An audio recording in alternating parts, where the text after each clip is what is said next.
Aleyhisselam ve rahmetullah.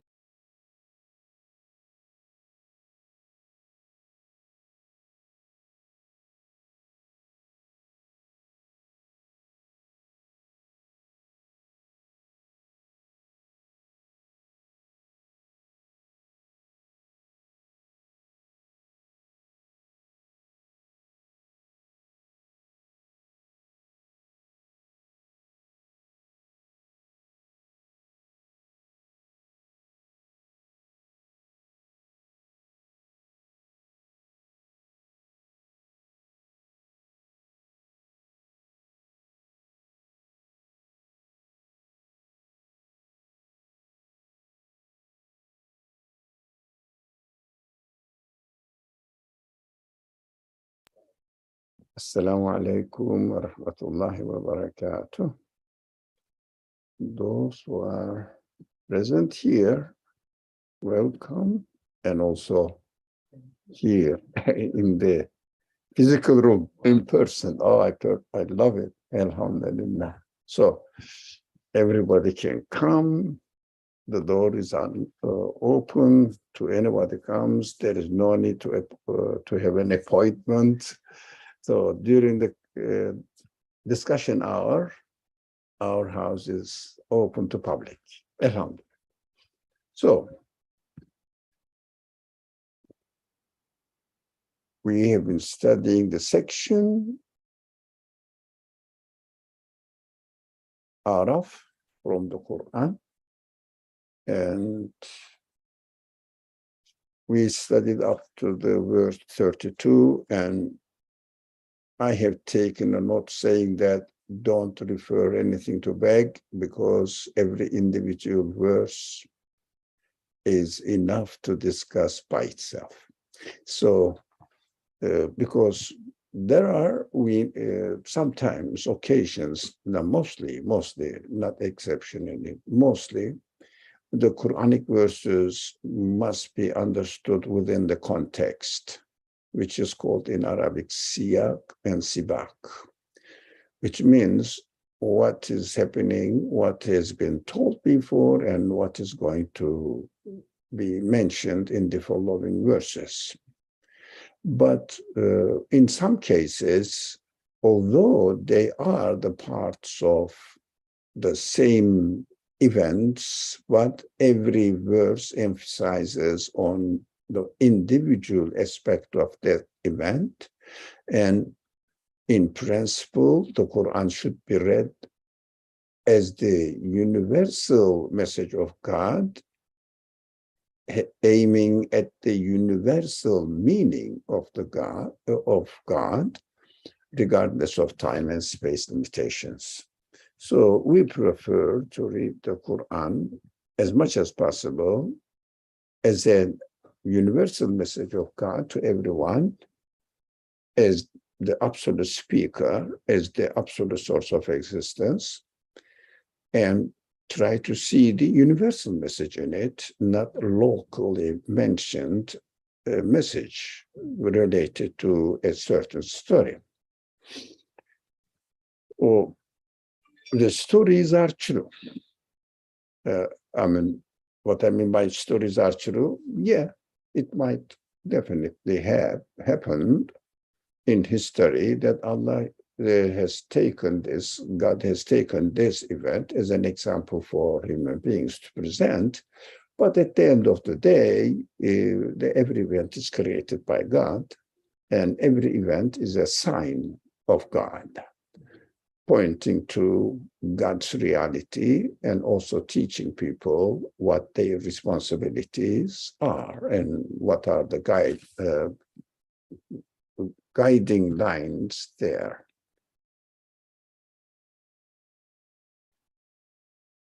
So here in this verse, God says, it's a very, very famous verse actually, من حرم زينة الله التي أخرج لعباده والطيبات من الرزق.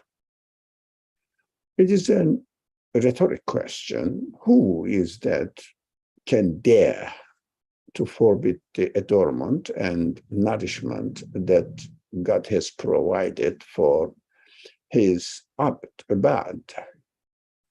It's I prefer to for a better translation of the word, I prefer worshippers, because we are worshippers, whether conscious or unconscious, or animate or inanimate beings. Every creature, every being is declaring God's glory and making him known to conscious beings. It means really just conveying the message of God. By doing this, they worship God. That is the essence of worship, acknowledgement of the reality of their source of existence. So if you want to be as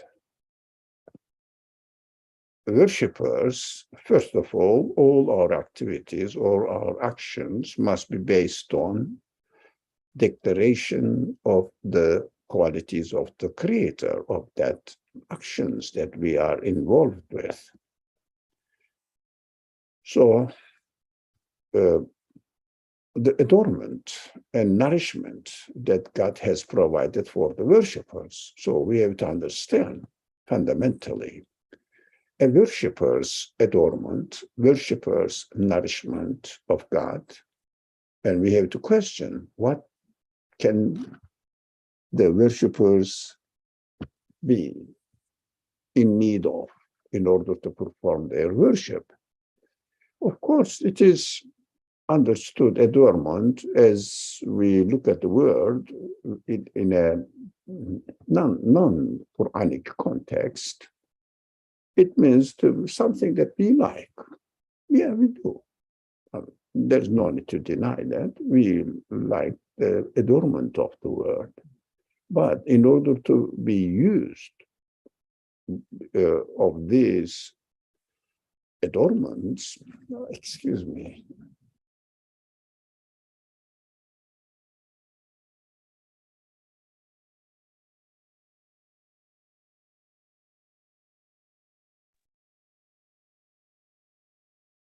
in order to use these adornments for the purpose of their existence, we have to turn them into declaration of the qualities of the artist of these adornments and nourishments, which will feed my need to perform my worship. Of course, as far as the bodily worship is concerned, I have to refer it to food. That is normal. But Quran speaks to my human side, so I have to practical side, this body. All right, body is created by God. It needs some nourishment, correct. But it is created in this way. But at the same time, in order to perform my mission as worshipper, I have to use the nourishment in order to feed my requirement duty.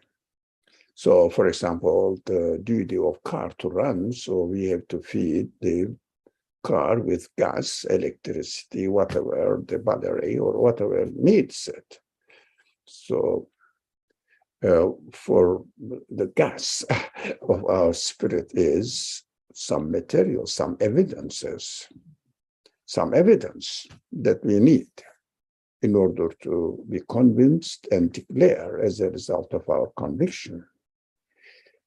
So who can deprive of worshippers from having these adornments and nourishment? No one. Why? They are there.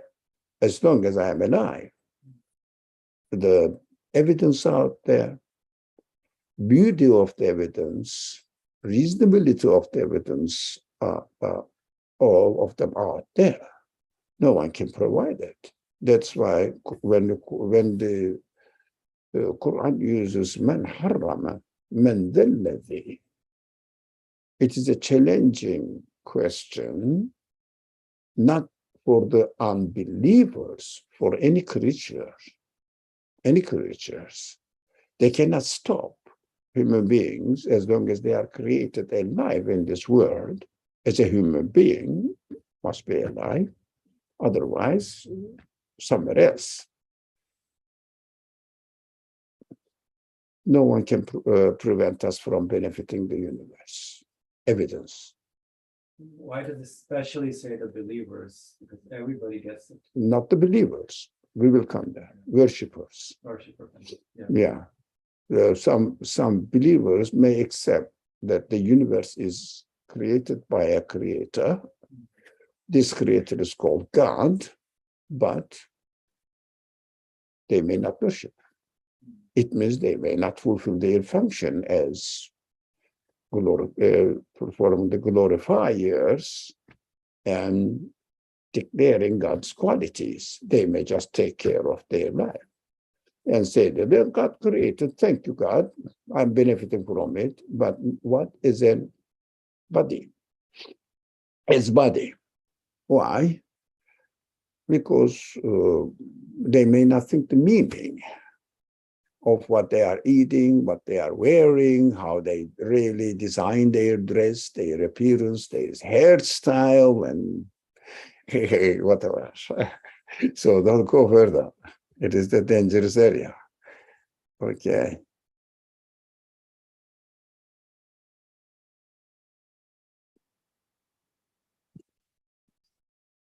Okay.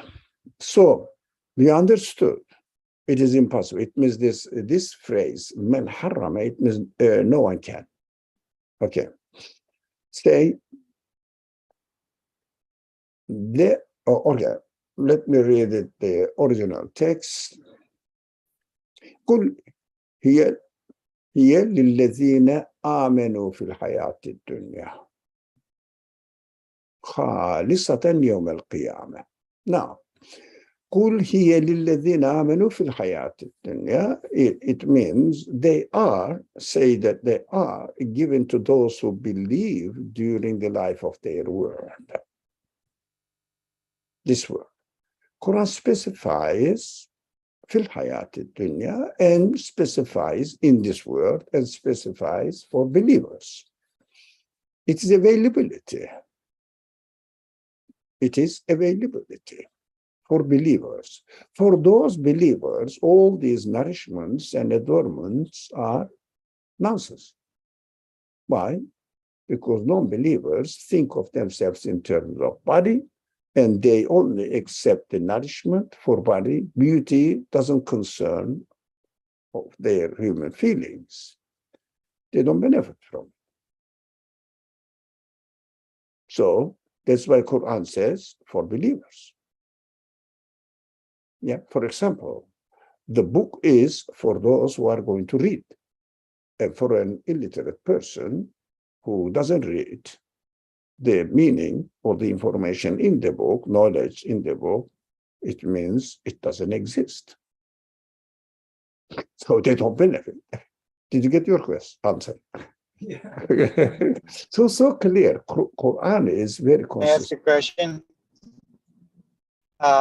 When you say only believers benefit from the beauty, I'm not sure, maybe that's not what you meant, but actually materialists also enjoy the beauty and they admire the beauty. They want to be part of that experience, but they deal with the beauty for the sake of beauty.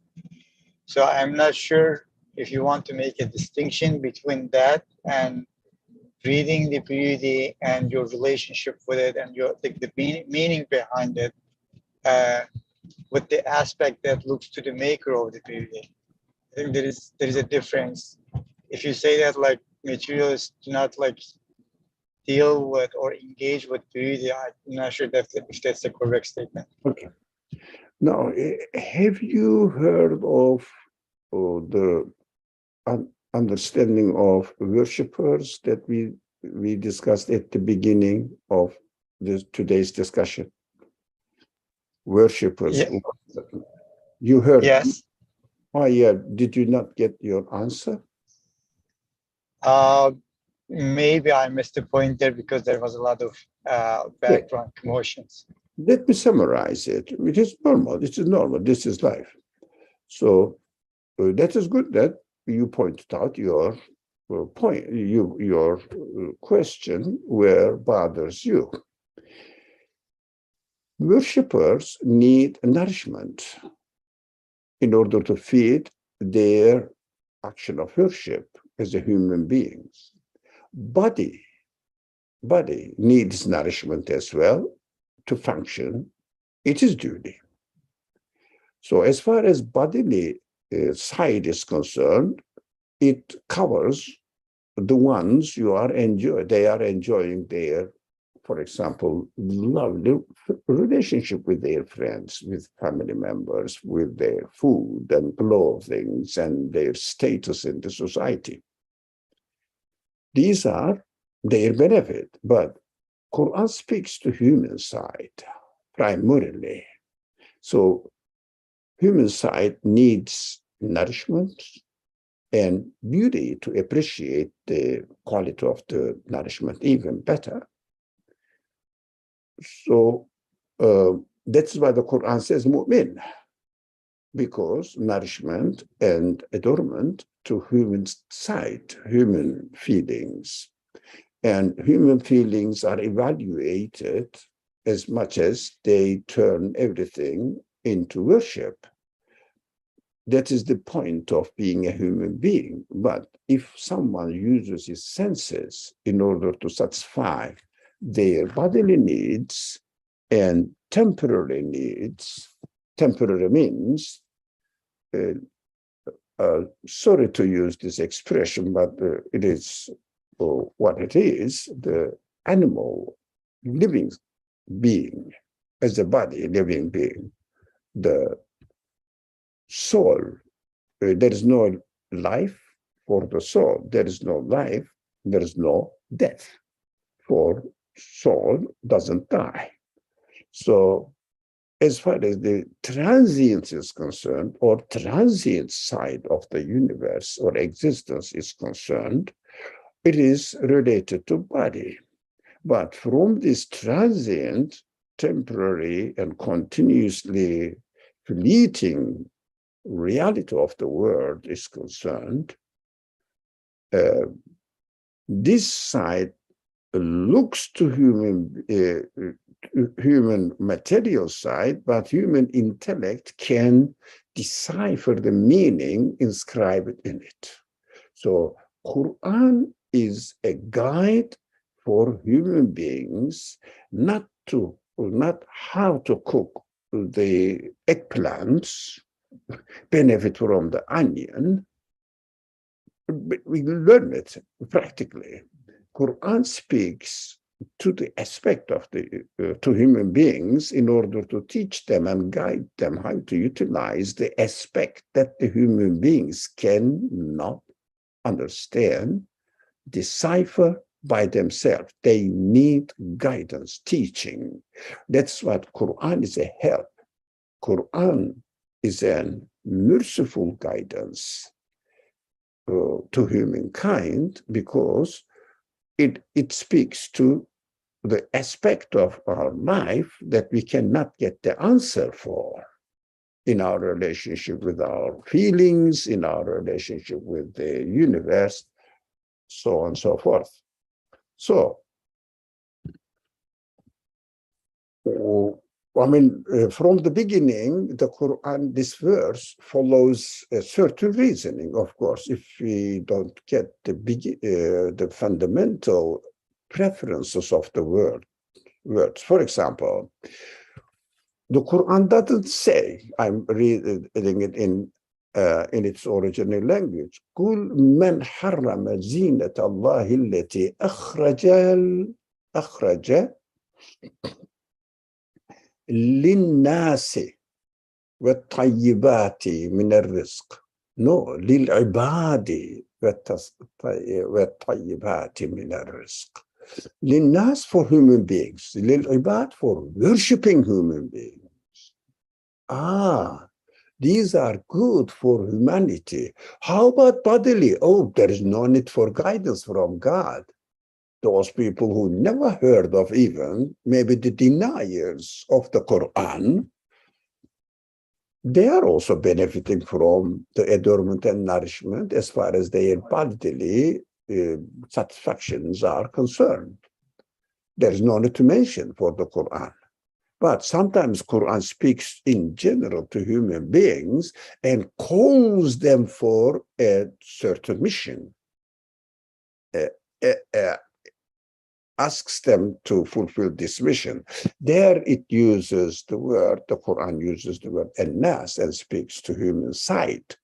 And still not body side, human side, it means human feelings side. So they benefit from it, from nourishment and adornment of the universe, of the creation, but it is not the subject of the Quran, and addressee of the Quran is not the bodily side of human beings. That's what I understood, but it doesn't mean that that is the only way we can understand. For example, if you read the classical sources, mostly they understand the clothing and the style of their hair and beautifying with the beard and with the dress code of Islam. So it looks an honorable person for men and for women. Certain, of course, there are certain rules for it, and we don't study the Quran from rules perspective. It doesn't mean that we are denying it. No, it is the practical side of it, as far as our worldly life is practical side is concerned, and as far as ritualistic worshipful activities and their rules are concerned. But we talk about the spirit, the soul of these ritualistic activities, how the Quran sheds light on these aspects of human beings, human worshipful actions. So that is why I understood in this way, although not rejecting the classical scholarship. Today, I had an experience with a very respectful scholar in classical Islamic scholarship and heritage, much, much well-versed than me. I cannot compare myself, but my interest area is not there. So what happens now, wherever you focus on the teachings of the Quran, you realize that this aspect looks more important for you. But at the same time, classical scholarship are not expected to read the Quran from its existential point of view. There was no such case, there was no such need. We cannot blame them.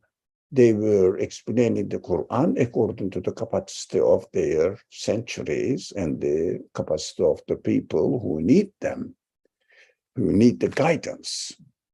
So if it is not, for example, can you expect, a practical example, to have some explanations about the nature of atoms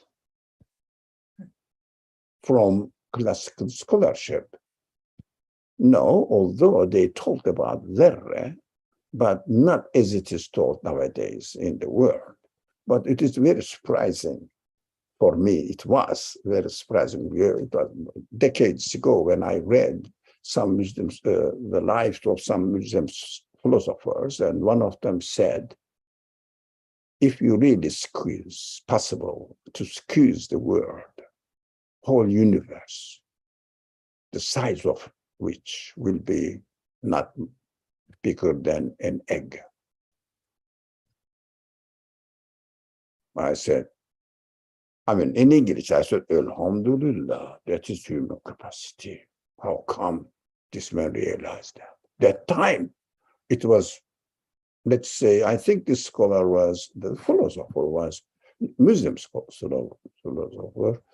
Let's say the prophetic ages, say 700, And the scholar was after 200 years later, 900 AC or Christian era CA. That's interesting. It means with the vision that the Quran presents to human beings, a person can go this way, this much, but not expected to give a formula of this result. No. Of course, the Muslim world at some point were great in scientific discoveries, but it doesn't still mean that they will go beyond the limitations of the level of their available information. So I don't blame them. I benefit from them, but at the same time, it needs to be updated. And this example is not my formulation. No, I benefit from a scholar who's called Nursi, and he formulated all this, and I just apply it to a particular cases of the Quran, some particular case of the Quran as much as I can. I am just an imitator, actually, of this wonderful person, rahimahullah. May Allah treat his spirit with his infinite, absolute mercy, inshallah. So I'm very grateful for Allah to create this man and employ this man for this age. Inshallah, we will look for more of this kind of scholars, inshallah, updating the message of the Quran. So they are given to those who believe, you see, during the life of this world. During the life of this world, believers only can benefit from it. What does it mean? There was a question earlier from a friend of mine here, that why believers? So all believers do that. I said, no.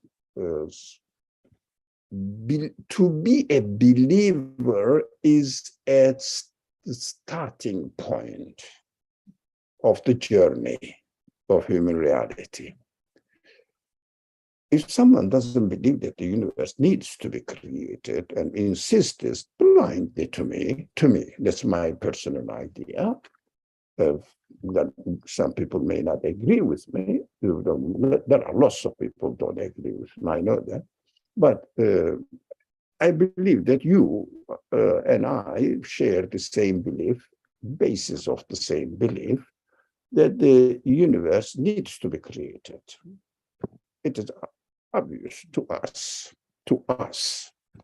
that nothing has any quality other than their bodily existence. So as the Quran says, as the Quran challenges, when tad'uhu, so فَلْيَدْعُوا فَلْيَسْتَجِيبُوا إِن كُنتُمْ صَادِقِينَ. So all the things that you ascribe divine quality as creatorship, as existing by themselves or by being the source of existence of anything, okay then, ask them, they will, and see if they answer you. The Quran gives a beautiful, very simple example, but very, very essential example, which is this. If the water runs in front of their mouth and the man is dying of thirst and keeps praying, as the Quran says, please water, I cannot reach out. Come to my mouth 1 millimeter so that I will leak from you and benefit from your liquid. I'm dying of thirst. Does it answer? Does it give? This simple example says they have no senses that they will respond back. That's why the following verse in that context, because it is in, we will study this now towards the end of the section Araf. Elehum erculun yemshune biha. You must have heard of it. Do they have any hands? Do they have to walk, legs to the feet to walk, and the hand to hold, to grasp, and eyes to see? It means qualities. Do they have any qualities? Not necessarily that I'm going to expect from a drop of or from a molecule of water to have legs to come to me. I mean, Quran cannot in no way be read literally. It is a universal message. Universal message cannot be limited to its literal meaning. Impossible. But if we are going to read the Quran for fiqh purposes, which have only 2-3% of the Quran, which consists of 3% of the Quran at the most, you have to read it literally and see the practical side of it in the life of the Prophet ﷺ, and interpret it accordingly, benefit from it. That needs another speciality. So we cannot deny that if somebody reads the Quran literally in a certain matters, we cannot deny his reading, but Quran can be read literally first, but it needs to be explained or interpreted. All right, now why believers? Because belief is the fundamental or the first starting point in order to benefit from this adornment and nourishment. Belief is the first step. After that, for example, I can liken it to being a literate person, being able to read. In order to benefit from a Quran, from a book, you have to be able to read and write. And if you are not, even you die for meaning, there is no way to accept it, to access it, the information in the book. So you have to know how to read and write first. So that is belief. In our example, it is the analogy to belief. Belief requirement, then you can benefit from this food of worship and food for nourishment in order to fulfill the mission of worship. That's what I understood so far. So why believers? It is necessary to benefit from it. If you are not hungry at the same time, another side of the matter, if you are not hungry, how good is the food for you? Or will the food be good for you? You don't feel hungry. No. I feel disgusted to read it. It means hunger for worship. It means to be honest. Worship means to be honest to yourself. So, look, you have the abilities to understand the meaning and the beauty of the universe, meaning, nourishment, beauty, the adornment of the creation. You have to be hungry for it to learn.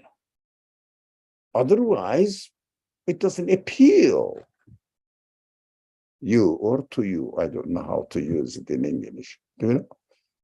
Appeal. You're right. Sorry? It doesn't appeal. It doesn't appeal me. Yeah, it doesn't appeal you. That is why unbelievers block the way. It means universe existed by itself, and then do a great detailed study of how the things are happening and saying these are happening like this naturally. That's how it is. They don't see the meaning. because they don't feel hungry for the reality of their human existence. That is very important. Human existence, not animal existence, animal side of body, human side of it. And the Quran addresses the human side, not animal side. Animal side is automatically learned from the examples of the way the things come into existence. I think we are done until now, but there is part in the Quran here. خالصة يوم القيامة للمؤمنين or الذين, so هي للذين آمنوا خالصة يوم القيامة. Now what happened? In the hereafter, resurrection day, it means in the next creation, this tayyibat, this adornment and nourishment is for exclusively for believers. But because it is not exclusively for believers in the world, because unbelievers also benefit from it bodily, as our friend was mentioning earlier on. I was very pleased to hear that. But we have to see the detailed explanation of the Quran.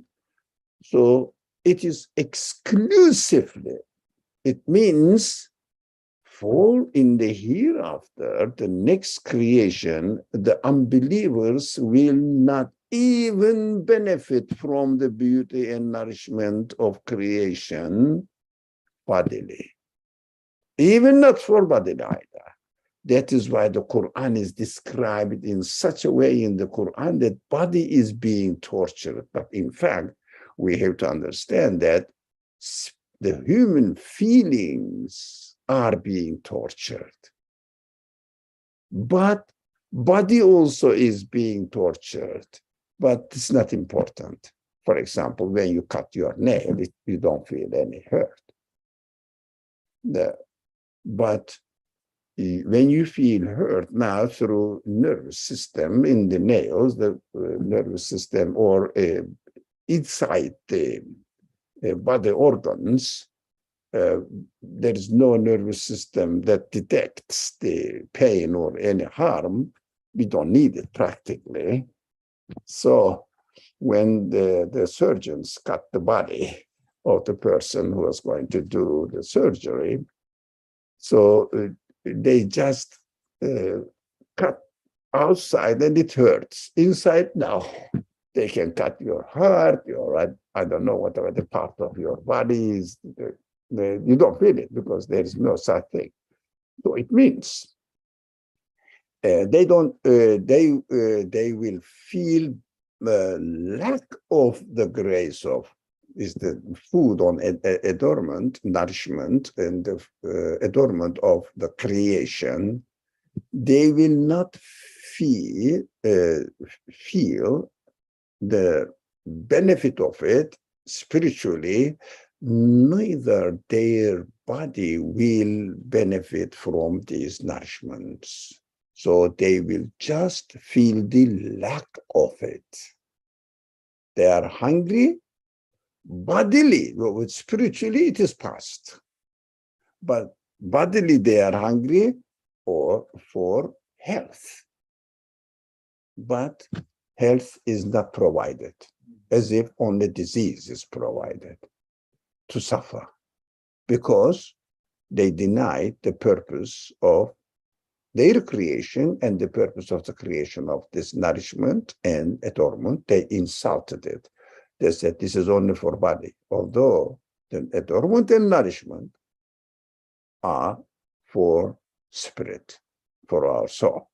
So the conclusion of the verse is, we clearly spell out these messages to people who understand. It means نفصل الآيات لقوم يعلمون.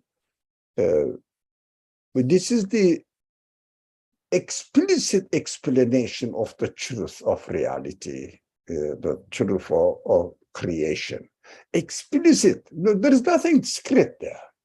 It is so clear as you understand, as we understood, or let me speak on my behalf, as I understood from the verse. I said this is a beautiful verse, and we can discuss this verse in an hour. It needs really detail, like majority of the verses are mostly like this, but we may not be able to get, I may not be able to get the deep meaning of these verses.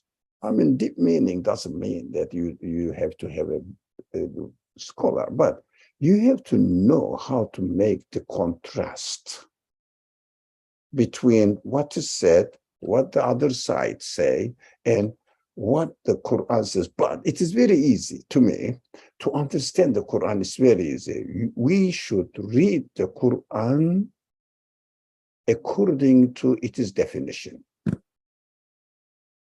It's very simple. There are many ways of approaching the Quran, of course, depending on the capacity of the people. Some people just read it without understanding the meaning because they are left for some reason uneducated, and they are not trained in reasoning. So what they do, they benefit from reciting the Quran, bearing in mind that my God is speaking. Beautiful for them, not for you guys here. You know how to reason. You know how to count the money. My mother used to read the Quran. She was an illiterate lady. Unfortunately, the production of the Second World War generation deprived of everything, especially in the case of Turkey. Oh man, the dictatorship was really very powerful. No, people didn't have any freedom whatsoever. So that time she was left illiterate, and she was benefiting the Quran so perfectly by reading it. And she was saying, my God is speaking. It was Rabbi. Yeah, my Rab is speaking. I enjoy his speech. But this is the beautiful way of benefiting from the Quran as a book of dhikr, remembrance. But it doesn't mean that they are not aware of anything. No, they know that God is speaking, but unfortunately, they don't know how to get into the meaning. They don't know how to read and write, and they cannot learn. In some cases, we cannot think of the world as America nowadays is, or I don't know, some other countries may be more developed than America in some senses, especially in certain cases, really they are. So anyway, it is not our subject. Don't think of it. People didn't have the opportunity to go to school. There was no school, no education system. And they were having local education in religious education by the Muslim imams. You can call it scholar or not, but according to the village population, they were scholars of the village population. And they were forbidden from teaching the kids. It sounds so unacceptable and unimaginable, but really it was the case. My personal grandfather was beaten up because he was secretly teaching the Quran to the kids, to the people. How to read the Quran only. How to read the Quran, not meaning even. He didn't know the meaning, but he was caught and beaten up on many occasions in the headquarters of the army gendarmerie system. It's a village, no police. There, dictatorship. So we cannot blame these people. They were sincerely reading the Quran and feeling at the presence of God. I question myself. I say, look, well, what we have been talking here is beautiful. While I am studying the Quran, do I feel the same thing as my illiterate mother was feeling? I am in the presence of God, my Lord. That's a big, serious question. Serious question, and it must be a serious concern for all of us. I took it for myself. It is a serious concern for myself. Do I feel that I am in the presence of God as much as my illiterate mother used to? Rahmahullah. So we don't have any right to blame anyone. I mean, I raised my voice here. Forgive me. No right to blame anyone. Mind your business. That is my mantra. Mind your business. That's good. So the message is cleared out or spelled out clearly, but one condition for those people who understand, يعلمون. I think here is necessary to give a grammatic information of the structure of the Quran, Quranic language. When the Quran uses this form, يعلمون, which is called present perfect, present time, it means it has two meanings at the same time. One is continuous. It means it will continue, but this is well known. But the other one is not much. I hear about it from the present day scholars. It means willing to do, insisting in knowing. يعلمون, in knowing something. Insisting in his life, I want to know, I must research. That is why when the Quran uses yakfurun, they are denying. They say, for those who deny, that is the typical way of translating it, practically speaking, in English language, for those who deny. But the Quran says, continuously keep on denying and doing it, insisting on denying it. So we cannot say that, look at these people, they are not Muslims, they don't believe even God, whether they believe in Jesus as God or not, even it is not their interest nowadays. Majority of the people don't pay any attention to, neither is impossible to Islam nowadays, but not Christianity. Forget about Judaism. It is a forbidden religion for the Aryans, or non-Jewish race. So they may be interested in Buddhism, Hinduism more than anything else, because there's no really belief system there that they should submit themselves to a higher being. There's no higher being in especially Buddhism. But I'm not expert on it, so I shouldn't go further than the very surface knowledge. So denier means somebody insists, or yakthibun, those people who lie or give lie to the message of the prophets. It means insist on it. How many people do that? Very small. I don't know. I have seen some people keep speaking and ridiculing in a sarcastic language, religion, especially Islam, on YouTube programs, 5, 10 of them, maybe.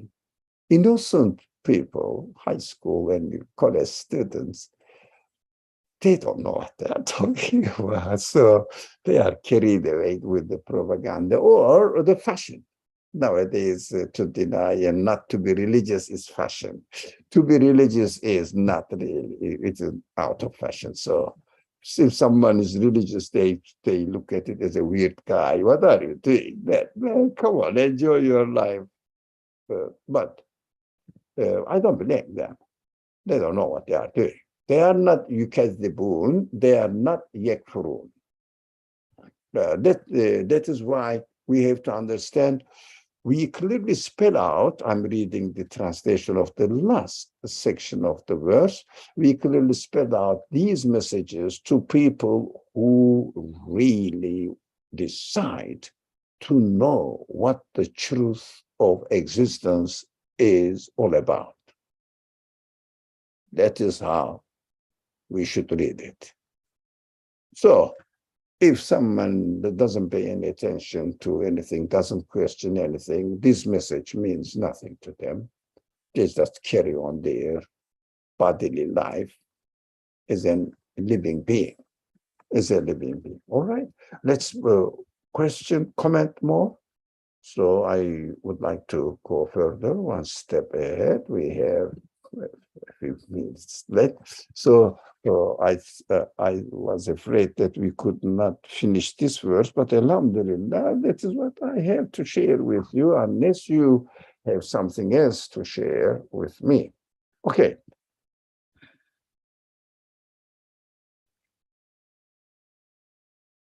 Oh man. قل إنما حرم ربي فواحش ما ظهر منها وما بطن. I would say my Lord has forbidden shameless deeds, as it is translated, fahisha, openly or in secret. Okay. And well, ithma, that is another section. Let's deal with the first phrase of the verse. What is fawahish? Is the plural of plural word, fahsha, fawahish, the plural form. It means going beyond the limits of what is known to human nature. What does it mean? Shameful deeds, because if you go beyond the limits of your human senses, not the body, of course, human senses, you know that you are doing something wrong. Of course, forbidden shameful deeds is the interpretation of the word fawahish in terms of fiqh. It is not only deeds, including the deeds, but it is not only deeds. Anything fawahish, it means something breaks the limits, goes beyond it, not appropriate human nature. That is called fawahish. Of course, if you look at the matter from fiqh perspective only, it means exposing your private parts, depending on what is understood private part. But according to the Qur'an, it is the code description is there. You know better than I do. Of course, whether somebody practices or not, that's not my concern at all. I speak to people as human beings. So I address them, their human side only. That's what I'm concerned with, especially nowadays. So that is included, that must be included, but the ultimate purpose of the content of this verse is concerned, it has no fiqh side. It is not the fiqh rule. This verse is not mentioning about the fiqh rule. The context doesn't allow it. So we cannot read this verse as a rule for the jurisprudicial purpose. Yeah, juridical purpose. We cannot read because the context is irrelevant. because it is something to do with the shirk, it is something to do with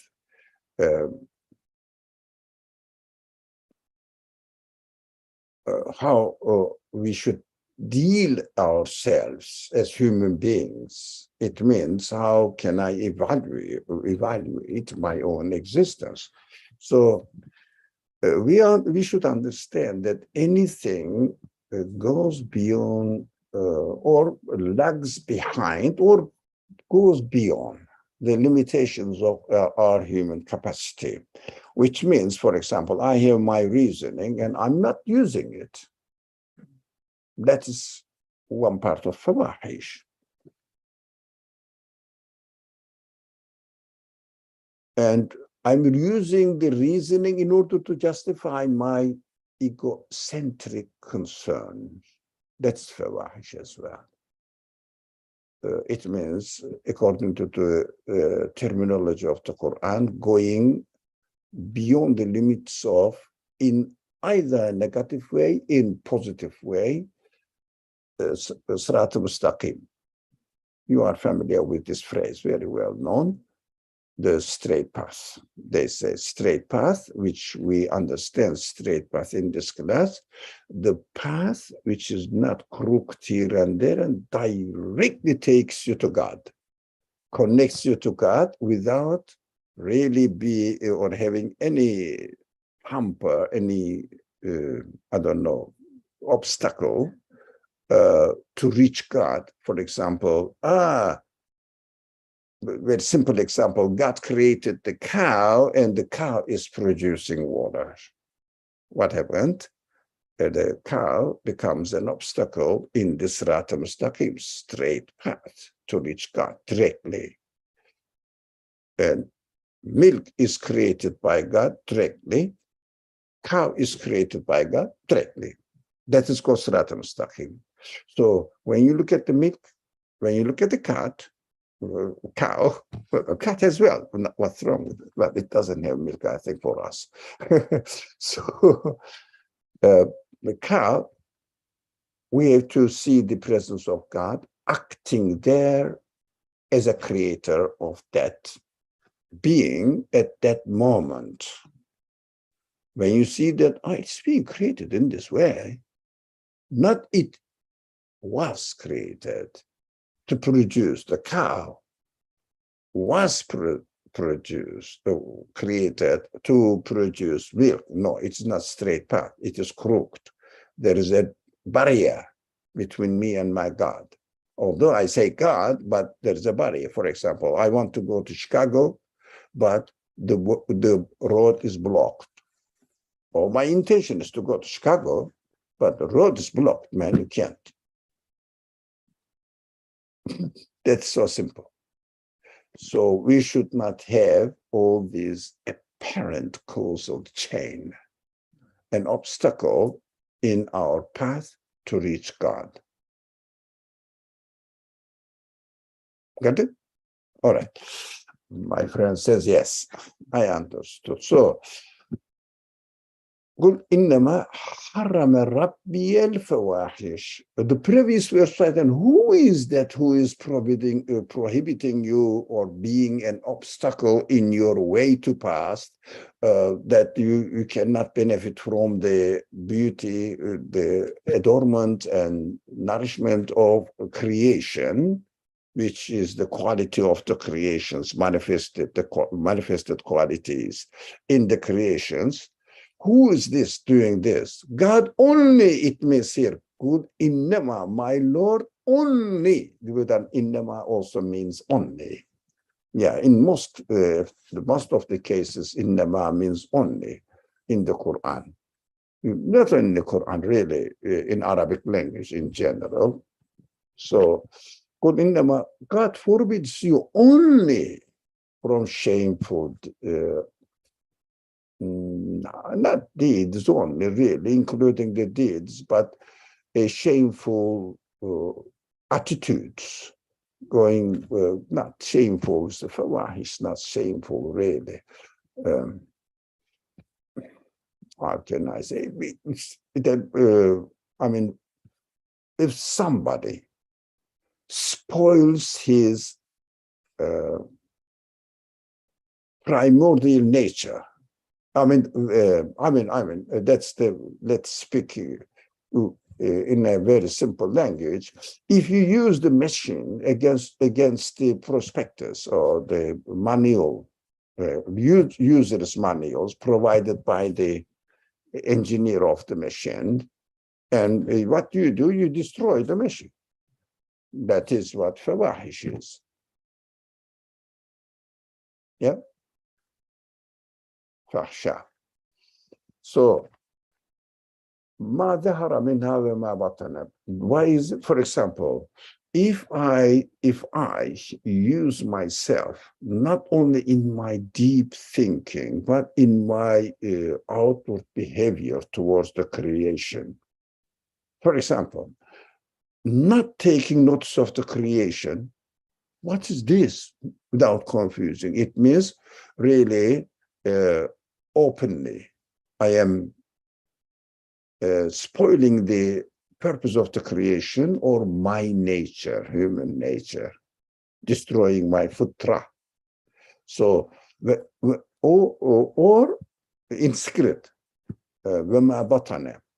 what does it mean? Is inside. For example, I am looking at the creation, but not to understand the meaning in its existence, but go and try to find out, to justify my prejudice, my biased idea that I'm not going to submit myself to my creator, yeah, or something about me. I want to declare my freedom in existence. Look, of course, human beings need freedom in order to choose and decide what they want. But freedom in existence means I exist by myself, independent of any creator. That's what I mean by that. Declaring freedom means declaring independence of your existence from any source of existence, saying that I exist by myself. That's it. That's my concern. I'm not really questioning anything. These people make an deep thinking, as nowadays most of the scientists do, but some of them do this deep thinking in order to justify their prejudice, materialistic viewpoint. How to interpret it? They really exhort themselves. They are few in number, but this is the case that we can experience in this world. So, and also, Openly then, is it similar? Openly and secretly. well, don't take anything. Then notice of it. No, don't take. That's what I understood openly. It means zahir. It means I'm not interested in it. None of my business. I'm going to feed myself. Secretly is more Inside, getting inside and trying to find out excuses that you can cheat people's minds with the beautifully described sentences, flowery languages. So that, how can I do that? I have to go and speak with an labyrinth scientific appearance, talking about scientifically, this kind of things. What do you mean by scientifically? The fact out there. What do you mean fact? And I see the stone is a fact out there. What do you mean by fact? None of them is described or defined properly, really. Even the word science is very ambiguous. What does it mean? What say? How the universe is? Yes, that is my concern. That is the concern of the Qur'an. I had to think how the universe is, as it is, not as I want to view it, see it. No, as it is. The very famous sayings of Imam Ali is what? Please God, show me the world as it is. But science says this is what it is, but it is biased by saying that it has no meaning. So I've got my book in my hand and I say, this is a book. That's a book. What? Have you opened and reading it? No, no, that's the book. This is the fact. Meaning is not a fact. Why? Can you show it physically? No, then it is not a fact. All the information in the book goes into garbage because of this button. It is biased idea or attitude of the person. Oh, well, no, I have to hurry up. Let's finish this verse. This. So, so sin, unjustified aggression. It means بغير حق, بغير حق, with no not unjustified. It will explain the following verses now. When تشركوا بالله ما لم ينزل به sultana. It means from which God has not sent down any authority. I put it deliberately on it in brackets that evidence, authority means evidence, not the authority that the government has, the army has, or those artificial institutions have, or the police has. No, it's not the concern of the Qur'an, subject of the Qur'an. So evidence means, authority means, if there is evidence, that is the authority. So belief in God must be based on authority, evidence. So God did not really send down, it means created in the universe, any evidence so that we can justify our aggressions. Aggressions is, oh man, there are lots of things to talk about it. Baghi.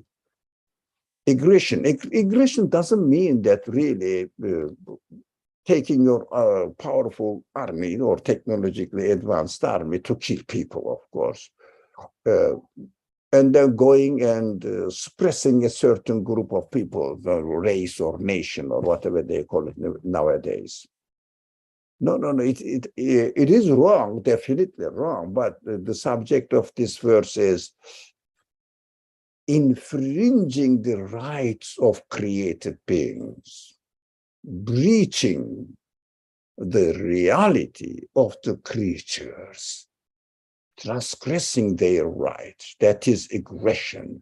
It means speaking to a cow and saying that you are the one who is producing milk, although he's obviously says, I have no idea what's going on in my body. I just keep eating. I don't know why. That's how I am, made by my creator. Oh, what's that? No, that's how I am made by my creator. That's it, period. Okay. No authority. That's the cause. Yeah, there is no evidence. It means, and saying that and تقولوا على ما لا تعلمون. They have no knowledge about it, and they speak with just, as the Quran says, كبرت كلمة تخرج من أفواههم. Those people who say that God had as an offspring, it means they created something with his qualities, together with his qualities, in those qualities, and then given to him, and then to him or his, it, the creature, that they can act as a divine being. So there's a big word is coming out their mouths. Their mouths. Yeah. So so the following verse says, following of the verse says, "In yakunun illa kadhiba." Don't worry, they're just lying. They know that what they are saying is not true. That's what ascribing divine power to others and speaking with no evidence. And cheating people themselves, of course, and then themselves. So they know what they are talking about. They know what they are talking about. It means they have no substantial knowledge that they can confirm it by themselves. That this is really true. No, they are making up. Okay, I think somehow, although there are, we didn't really craft the meaning of the verse as much as we could. There may be, definitely there is more than what we can discuss here in the meaning, deep meaning of these verses, but we restrict ourselves only to practical side of the meaning and not going into grammatic structure or rhetoric structure or the historical background or fiqh side. No. We are just practical side. Practically, I have to know that those people speak about the universe. They have no evidence what they are saying, and they don't really know exactly what is going on in the universe. They are just speculating with their biased attitude. So they go beyond the capacity and not really their nature, human nature. And then they spoil it. That is called fawahish. So ithm also, or baghi, also transgressing the rights of creatures, human beings including, but it is a local case. But mostly these unbelievers, mostly they don't really transgress the rights of human beings, but rights of human beings to know the truth. They are being a big obstacle in the way of understanding the reality. They are transgressing or depriving the people of the knowledge of reality and producing lies, complete lies.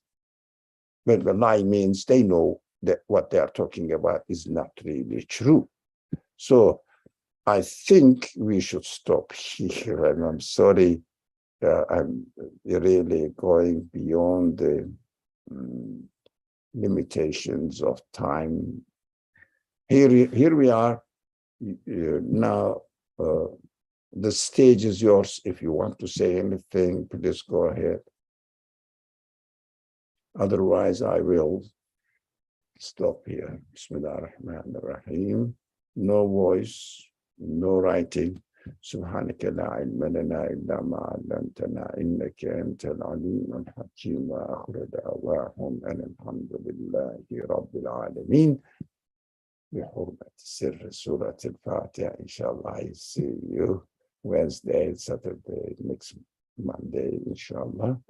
And we will continue from verse 34. And if we have any questions about the 33, which really we didn't cover it properly, the time squeezed our mind and interpretation, so we have to cut it short. Wassalamu alaikum wa rahmatullah.